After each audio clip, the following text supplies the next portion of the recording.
अरे ठीक है,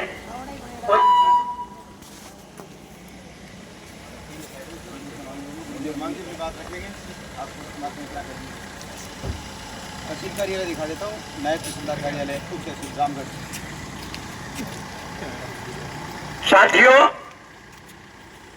आज रामगढ़ के अंदर हमारे 3 सूत्री मांगों को लेकर जल जीवन मिशन का कार्य पूर्ण करना, नरेगा का कार्य शुरू करना और हॉस्पिटल के अंदर करोड़ों रुपए लगाकर एक जीर्ण शीर्ण अवस्था में जो कार्य किया गया और वो भी अधूरा रह गया, उसको पूरा करवाने की मांग को लेकर हमने आज तहसील के ऊपर प्रदर्शन कर ज्ञापन और मांग पत्र देने का निर्णय किया और प्रशासन को हम ये ऐलान करते हैं कि समय रहते हुए इन तीनों समस्याओं को ऊपर तक जहां भी जो उत्तरदायी अधिकारी हैं उन तक हमारी मांग गंभीरता से पहुंचाएं, अन्यथा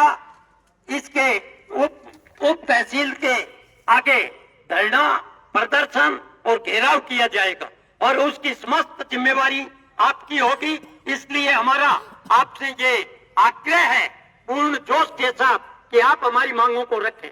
और साथियों, आपने देखा है जल जीवन मिशन के अंदर करोड़ों रुपयों से हमारी टिक्कियां बनी और हमारी लापरवाही से, मानो सरकार की लापरवाही से ठेकेदारों की जो है वो उत्तरदायित्व ही कार्य ठगी ठोरी करके पैसे जो है वो खा गए और आज उसकी वजह से पानी जो है वो हमें सही नहीं मिल रहा है और फिल्टर जो है वो मंजूर हो गया, फिल्टर लगा हुआ भी है, परंतु हमने एसडीएम साहब के सामने और अन्य के सामने बार बार निवेदन किया। कभी 15 दिन कह देते हैं, कभी 1 महीना कह देते हैं, कभी 1 सप्ताह कह देते हैं, परंतु गांव के अंदर गंदा पानी पीने के कारण लतें अंदर आती हैं, गंदगी अंदर आती है, सीवर लाइन का पानी अंदर आता है, जिसकी वजह से गांव के अंदर बच्चे, बुढ़े, महिलाएं बीमार होते जा रहे हैं। इसी प्रकार जो है वो नरेगा का तो वर्तमान सरकार में जो है वो हम कल्पना क्या करें, जो पूरा इनका बजट था उसके अंदर जो है करोड़ों 33 करोड़ रुपए पहले से कम कर दिए गए हैं। इसलिए ये नाम नरेगा का जी राम जी कर दिया है और जी राम जी का हम मतलब समझते नहीं, जय राम जी की कर दिया है। जय राम जी का अर्थ है कि अब नरेगा का काम जय राम जी की, परंतु अगर हम लड़ेंगे तो इसको भी चालू करवा सकते हैं। फिर हॉस्पिटल आप देखें, सारी बिल्डिंग टूटी हुई है। आप अगर देखो तो कोई एकदम मूर्ख से मूर्ख, अनाड़ी से अनाड़ी मिस्त्री भी लगे तो वो भी ठीक काम कर सकता है। जगह जगह जो है वो दीवारें जो है वो फट चुके, सेंटर फट चुके, पानी जो है वो गिर रहा है और वो भी काम पूरा नहीं हुआ।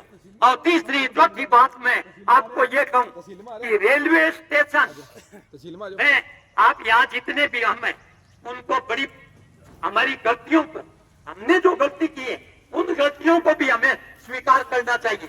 हमारा रामगढ़ उज्जवलवास का स्टेशन था जहाँ मद्रास तक चने लदाई होती थी।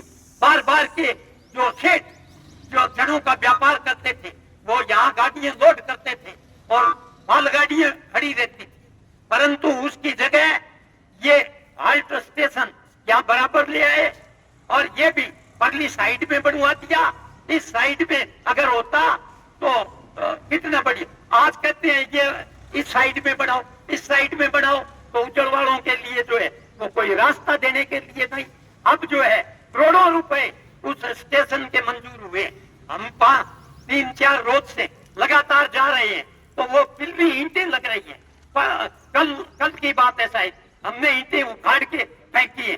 तो ऐसे में अगर हम समय पर देखभाल, जो भी 2-4 आदमी हैं, कभी कोई चले गए, कभी कोई चले गए, देखभाल अगर करते रहे तो वो काम हो जाएगा। अन्यथा आने वाली पीढ़ी, आप कहते हैं रामगढ़ का स्टेशन, अरे रामगढ़ का स्टेशन कहाँ है?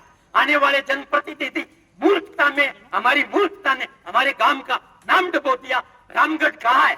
श्री रामगढ़ आप गूगल पर देखो, कहीं श्री रामगढ़ आपको गांव मिलेगा ही नहीं। आज भी अगर गूगल पर सर्च करोगे तो रामगढ़ उज्जवलवास मिलता है। तो परंतु फिर भी देर आए दुरुस्त आए। मेरा निवेदन है कि ये काम अभी चल रहा है, कल हम गए, आज भी, वरना फिर केवल जो है वो विलाप करने से बाद में हो गया काम और फिर रोते रहो, कुछ नहीं होगा। इसलिए हमारी ये मांग है कि ये स्टेशन वाली भी, नायब साहब, स्टेशन वाली मांग भी इसमें इंक्लूड मान ली जाए। चौथी मांग कि अगर ये नहीं हुआ तो हम जो है वो आर पार की लड़ाई लड़ेंगे।